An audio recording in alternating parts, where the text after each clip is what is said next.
ამბობენ, რომ ომის პირველი მსხვერპლი სიმართლეა. მაგრამ რა ხდება, როცა ცეცხლს იყენებენ მის დასამალად?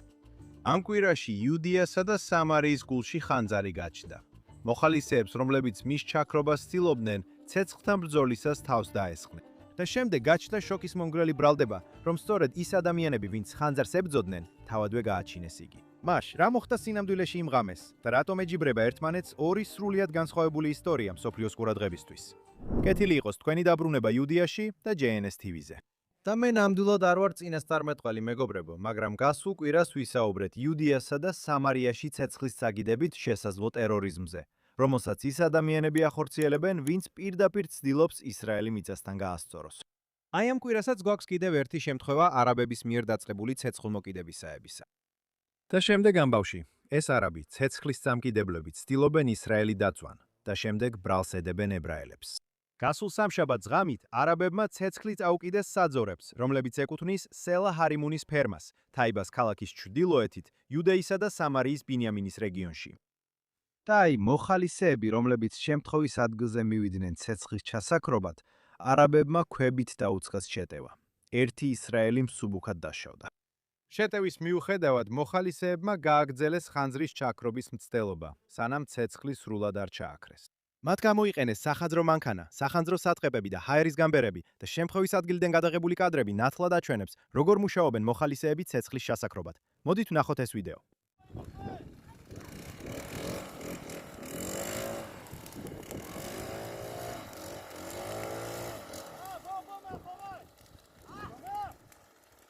აი ხედავთ, ებრაელები მოდიან და აქრობენ ცეცხლს.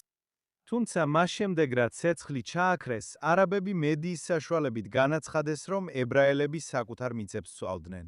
თაიბას ქალაქში წყაროებმა გაავრცელეს მცდარი მტკიცებები, თითქოს ადგილობრივებმა თავად გააჩინეს ცეცხლი.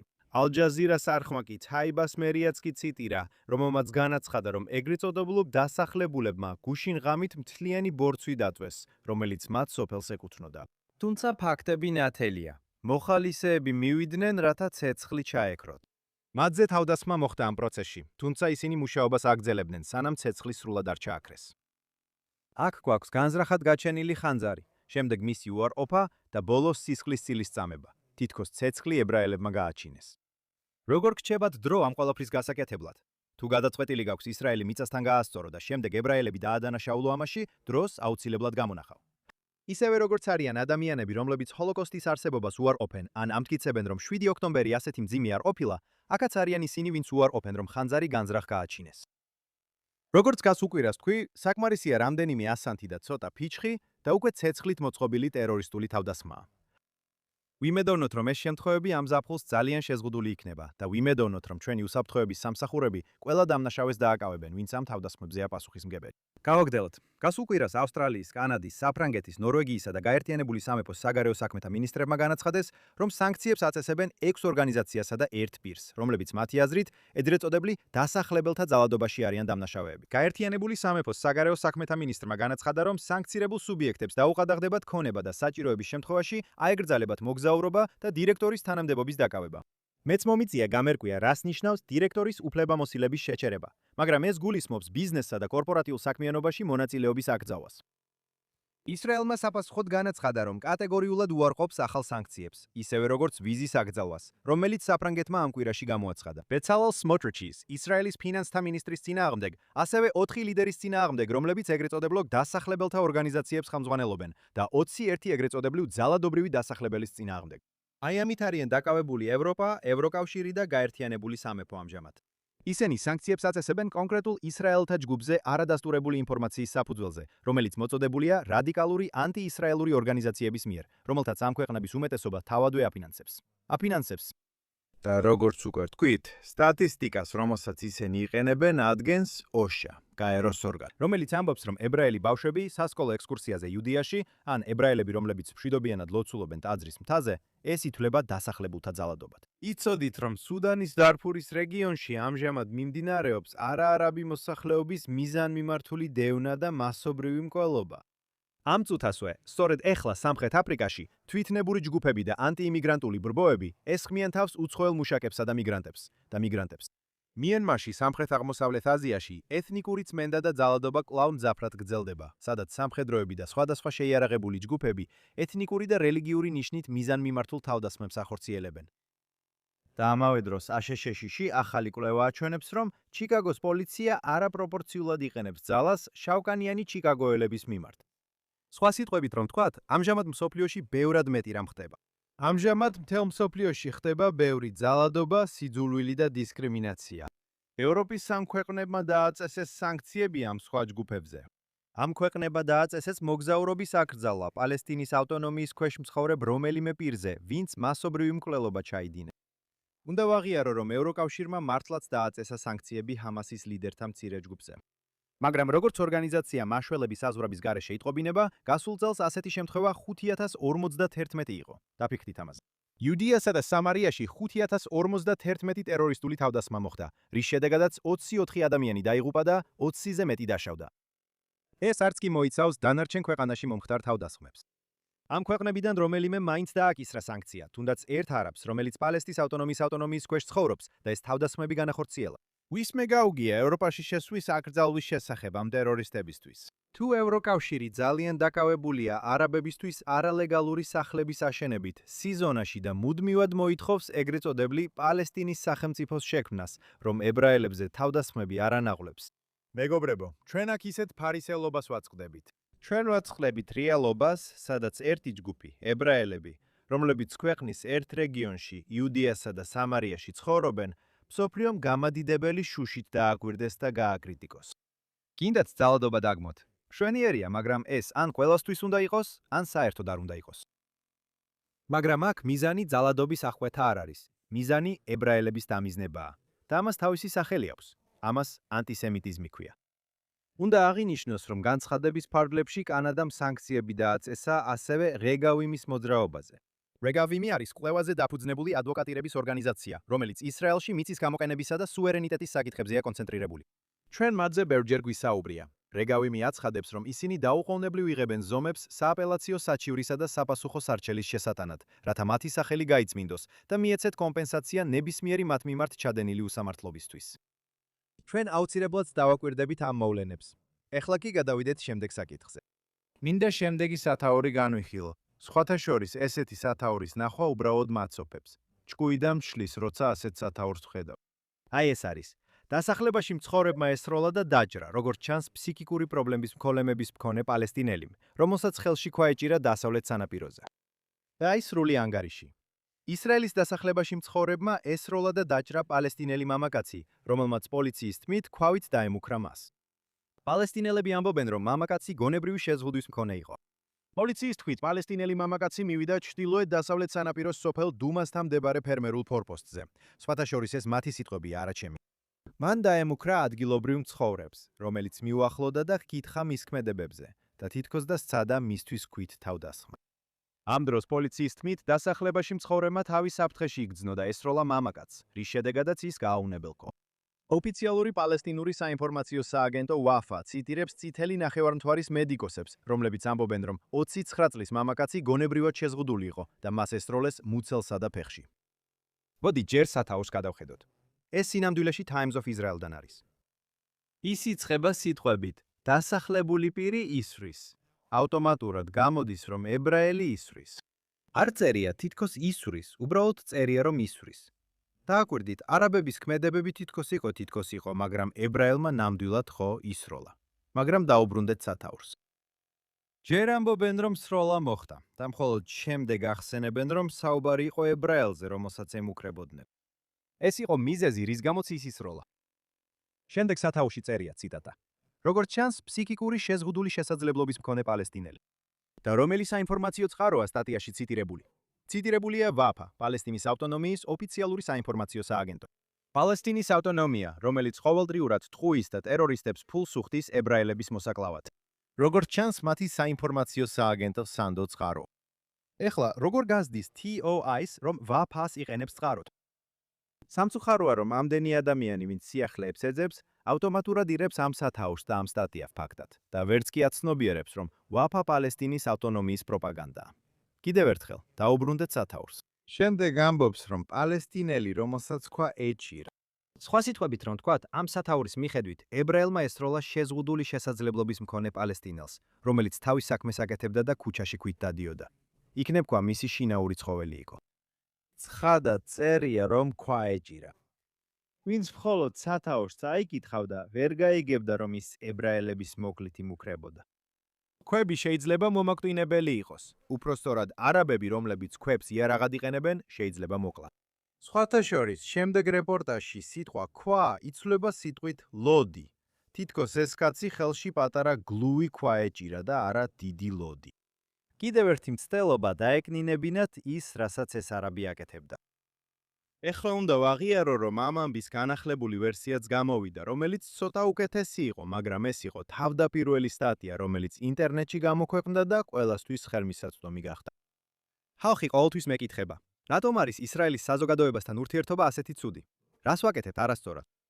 ძნელია სიმართლის გავრცელება, როცა მედია საშუალებები, განსაკუთრებით ისრაელისები, არცელებენ შეცდომაში შემყვან სათაურებს და ასეთ სტატიებს. მეგობრებო, თარწმუნდით, რომ ის ამბები, რასაც იღებთ, სანდოა. ამავე დროს გავაკეთოთ ყველაფერი იმისთვის, რომ სიმართლე გავრცელდეს. განსაკუთრებით მაშინ, როცა საქმე ეხება იუდიასა და სამარიაში მსხოვრებ ებრაელებს, რომლებიც ყოველდღე მსოფლიო ყურადღების ქვეშ არიან. ეხლა გადავიდეთ შემდეგზე. გასულ კვირას ჩვენ შემოგთავაზეთ საშინელი სასტრაფო ამბავი, რომ ისრაელი მოქალაქე არაბი ტერორისტის მიერ ქვეყნის ცენტრში მოკლეს. ტერორისტმა ცეცხლი გახსნა მშვიდობიან მოქალაქეებზე ბენზინ-გასამართ სადგურზე, რომელიც მდებარეობს მაკდონალდსის რესტორნის მახლობლად ისრაელის ქალაქ კოხავიაში, რის შედეგადაც ერთი ისრაელი მოკვდა და 5 მძიმედ დაიჭრა. როგორც Palestinian Media Watch არნიშნავს, ტერორისტი, რომელიც მოგვიანებით ისრაელის არაბად იქნა იდენტიფიცირებული თაიბას ქალაქიდან, ისრაელის ოფიცერმა ესროლა და მოკლა. იმ დროს, როცა ისრაელი ჯერ კიდევ ეძებდა გაქცეულ თანამძრახელს, ისრაელის არმიამ გახსნა მობილური საკონტროლო გამშვები პუნქტები გზატკეცილებზე და დააყენა მუდმივი პოსტები ახლომდებარე არაბულ ქალაქებში შესასვლელებთან, რამაც გამოიწვია საცობები. Palestinian მედიის მონიტორინგის ცენტრი აღნიშნავს, რომ როდესაც პალესტინის ავტონომიის ოფიციალურმა საინფორმაციო სააგენტომ, ანუ WAPA-მ გააშუქა ეს ამბავი, მაშინ საუბარი იყო მხოლოდ პალესტინელთა ტანჯვაზე, რომელიც ისრაელის არმიის საგზაო ბლოკპოსტებმა გამოიწვია. პალესტინის ავტონომიამ იჩივლა, რომ ჯარისკაცები აჩერებდნენ მანქანებს, ამოწმებდნენ პირადობის მოწმობებს და მნიშვნელოვნად ართულებდნენ სამოქალაქო გადაადგილებას ამ ტერიტორიაზე.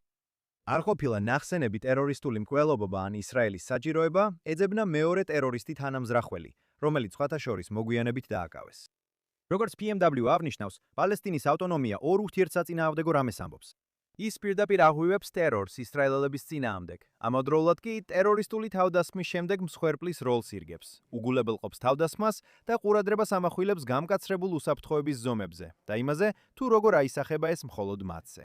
ეხლა პალესტინის ავტონომია ტერორისტული თავდასხმის შემდეგ ცხენლებს არ დავრის. გონიათ პალესტინის ავტონომიამ იტირა ოქტომბრის მე-7-ის შემდეგ? რა თქმა უნდა არა. მაგრამ პალესტინის ავტონომია იტირებს საცობებზე და ისრაელის თავდაცვის ძალების ჯარისკაცებზე, რომლებიც ზრუნავენ, რომ მეტი ტერორისტი აღარ იყოს თავისუფლად.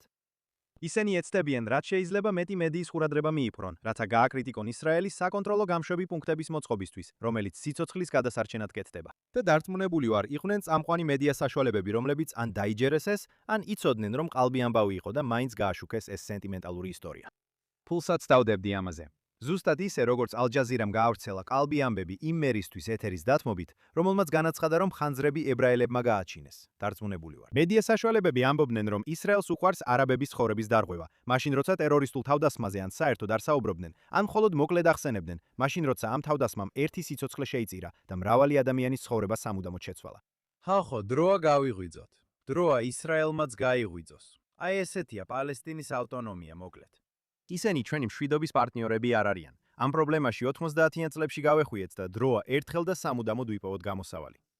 ეხლა გადავიდეთ შემდეგზე. ამ კვირაში Amnesty International-მა ისრაელი დაადანაშაულა სახელმწიფო დონეზე ეთნიკ-წმეთნიკური წმენდის კამპანიის ჩატარებაში. იუდიასა და სამარიაში, რასაც ისინი დასავლეთ სანაპიროს უწოდებენ, ბედუინებისა და პალესტინელი მესაქონლეების თემების წინააღმდეგ. ბოლო 3 წელიწადი და ნახევრის განმავლობაში ბაში, მათი სიტყვებით, ეს კამპანია მიზნად ისახავდა ტერიტორიის ანექსიის დაჩქარებას. Amnesty-ს ანგარიში, რომელიც ხშირად აკრიტიკებს ისრაელს, დეტალურად იყო აღწერილი, რასაც ისინი უწოდებენ დასახლებულთა ძალადობას, ვანდალიზმს და სხვა მსგავს ქმედებებს. ანგარიში ასევე დეტალურად იყო აღწერილი იუდიასა და სამარიაში თემებისა და ფერმების რაოდენობის ზრდა, რასაც Amnesty მიიჩნევს მცდელობად, რომ არაბები მიწიდან გააძევონ. განსაკუთრებით სეზონაში, სადაც ისრაელს სრული უსაფრთხოების და სამოქალაქო კონტროლი აქვს, ოსლოს შეთანხმებების მიხედვით. აქ ნამდვილად არაფერია ახალი. ისრაელს ხშირად ცრუად ადანაშაულებენ ეთნიკურ წმენდაში გაერო და სხვა ჯგუფები. Amnesty, რა თქმა უნდა, არ აღიარებს, რომ არაბები, რომლებზეც ისინი საუბრობენ, ცხოვრობენ ენ არალეგალურ დასახლებებში, ისრაელის სახელმწიფო მიწაზე. მათთვის მოსახერხებელია ეს ნაწილი გამოტოვონ. და რა თქმა უნდა, ისინი სრულიად უგულებელყოფენ ათასობით თავდასხმას ებრაელებზე, იუდეასა და სამარიასა და სამარიაში ყოველწლიურად.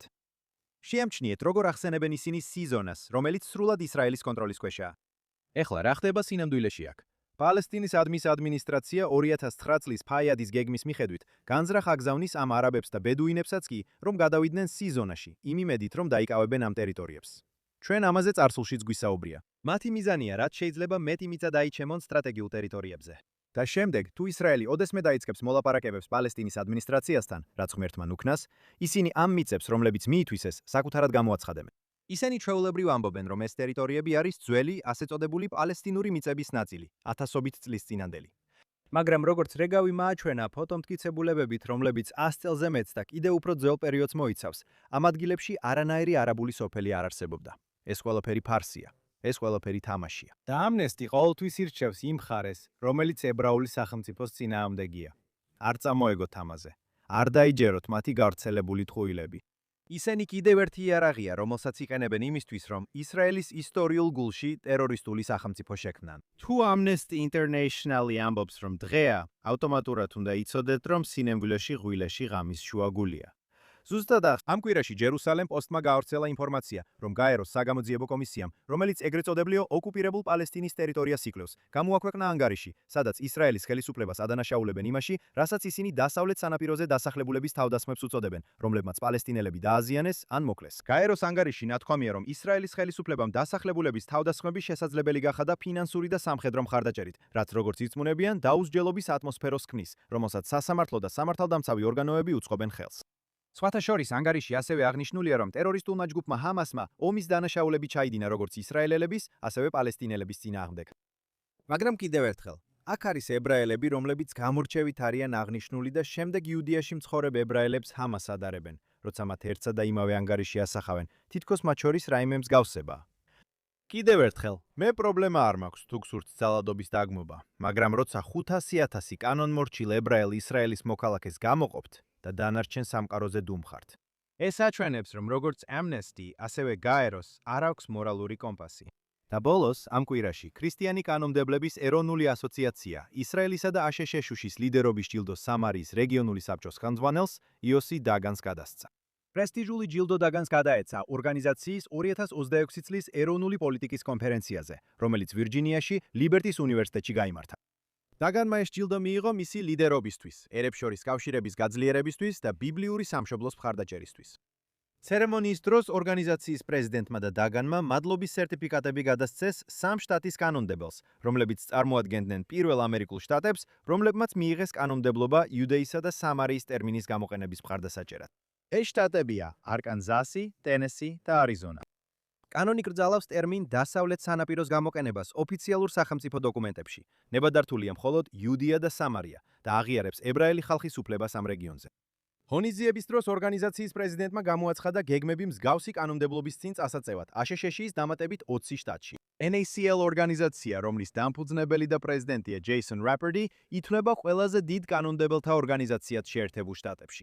ასე რომ მილოცვა ეკუთვნის იოსი დაგანს, სამარიის რეგიონული საბჭოს ხელმძღვანელს. და მნიშვნელოვანია დავინახოთ, რომ ამდენი სიძულვილის ფონზე, რომელიც მიმართულია ისრაელისა და იუდეისა და სამარიის წინააღმდეგ, არსებობს ძალიან ბევრი ადამიანი, ალბათ მათ შორის ისინი, ვინც ამ გადაცემას უყურებს, ვინც ირჩევს იყოს ისტორიის სწორ მხარეს.